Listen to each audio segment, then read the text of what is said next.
Zdravím, takže ďalšia vymoženosť na motorku, čo som si zaobstaral a som zvedavý, ako to dopadne. Halogéna 12V, 35W. No, zaostri sa. Nechceš?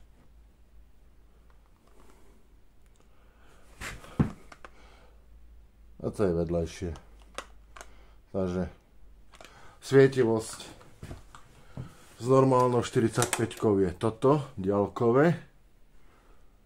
A uvidíme, aké bude s halogénou. A ideme to teraz prehodiť. Len si na ňu nesmiem šlapnúť.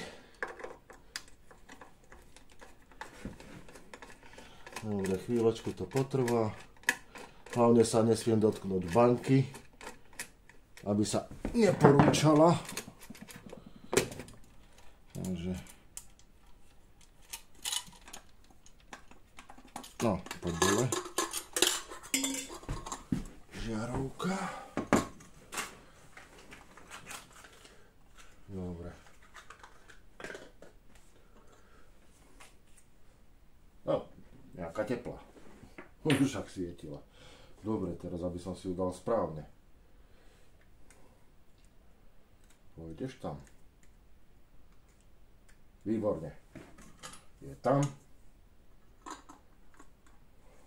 A ideme zakladať. A som strašne zvedavý na rozdiel svetla. Ale asi to bude o niečom.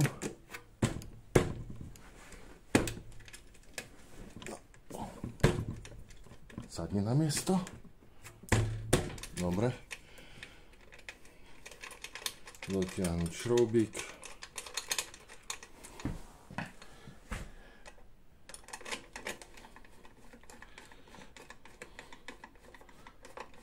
Ešte uvidím, ako vydrží s vibráciami. Predsa len to nie je moderná motorka. Má svoje muchy. No, a čo teraz povie? No, veľký rozdiel nejak nevidím. Možno sa mi to len zdá. Uvidíme. Uvidíme, ako to bude svietiť v noci.